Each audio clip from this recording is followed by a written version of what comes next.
Nico de Kerpel, content de ton match hier contre l'Afrique du Sud? Oui, je pense que j'étais nettement content de bien commencer le match surtout, comparé au match précédent, parce que j'ai pas touché trop de balles. Donc voilà, ça m'a donné beaucoup de confiance de toucher quelques balles au début. Et donc voilà, je pense que j'ai eu un bon petit match. Un beau goal aussi? Ça faisait du bien? Oui, d'office. Surtout que je marque au premier quart-temps, ça a fait du bien. Et voilà, je crois que c'était une bonne mine dans la Lulu, donc j'étais assez content du goal.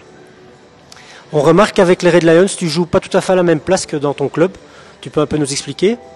Non, c'est vrai. Dans mon club, je joue en fait au mieux, un peu offensivement. Avec les Red Lions, je joue à l'attaque, ce qui est un peu différent de comment j'allais jouer à la base. Au début, j'allais jouer même en défense. Et comme il y a eu 2-3 blessés à l'attaque, ils ont décidé de me mettre à l'attaque. Et donc voilà, pour le moment, ça marche bien. Je suis assez content.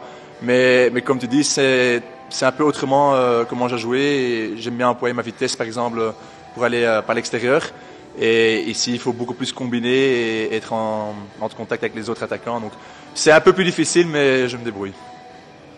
À l'Héraclès, tu es le capitaine et tu es un des leaders incontestés de l'équipe. Ici, tu es encore un petit peu un nouveau venu dans l'équipe, hein, entouré de leaders aussi et de joueurs qui sont là depuis longtemps. Comment tu gères ça? Ouais, je pense qu'il faut un peu savoir où ce qu'on est dans l'équipe, quoi, comme individu. Et je pense qu'à l'Héraclès, après quelques années, j'ai fait le pas pour être capitaine et c'est vraiment quelque chose de top. Et on a une top année là à l'Héraclès. Mais maintenant, je sais qu'en équipe nationale, je suis pas un des gars qui fait la différence et il y a les autres leaders qui sont nettement encore un peu plus haut que moi. Donc voilà, j'accepte la situation comme elle est et j'apprends vraiment énormément des leaders dans l'équipe ici. Tu es jeune, donc ça veut dire que tu es enthousiaste et tu es fougueux aussi. Alors de temps en temps, ça te joue des tours, hein, entre autres par exemple contre l'Allemagne, hein, où il y a eu un petit moment là. Est-ce que dans l'équipe des Red Lions, tu te fais entourer pour ça? Est-ce qu'ils t'aident dans ce genre de situation?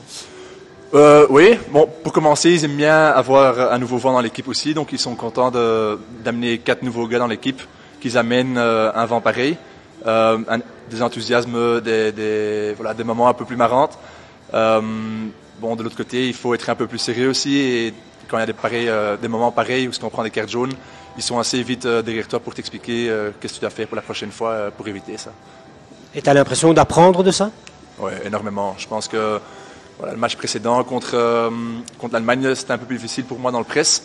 Alors j'ai regardé mes clips avec quelques leaders de l'équipe et ils m'ont expliqué comment je vais un peu mieux courir et comment je vais essayer de prendre la balle, et je crois que ça m'a aidé contre l'Afrique du Sud. Alors, demain, quart de finale contre la Nouvelle-Zélande. Comment est-ce que tu vois la suite du tournoi pour l'équipe?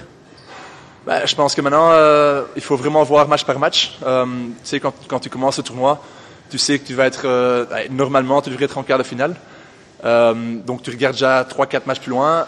Maintenant, le tournoi, comme ils disent, il commence vraiment et tu perds et notre tournoi, il est quasi fini.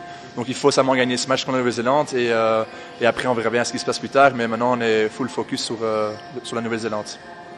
Et maintenant, je te demande d'être très honnête. Tu te vois terminer où à la fin du tournoi? Après, je comprends tout ce que tu m'expliques, mais tu penses que vous êtes capable de faire quoi ici? Je pense que honnêtement, on a vraiment une équipe qui sait battre tout le monde. Mais on a vu aussi très bien contre l'Allemagne, on a perdu là et c'était quand même une bonne équipe. Donc dépendant un peu aussi des autres résultats et contre qui on tombe en demi et peut-être en finale si on gagne notre quart. Mais voilà, comme je dis, vraiment honnêtement, il faut vraiment regarder seulement la quart de finale parce que si on va regarder plus loin, on va pas y arriver. Ok, en tout cas, moi je vous souhaite d'aller le plus loin possible. Merci.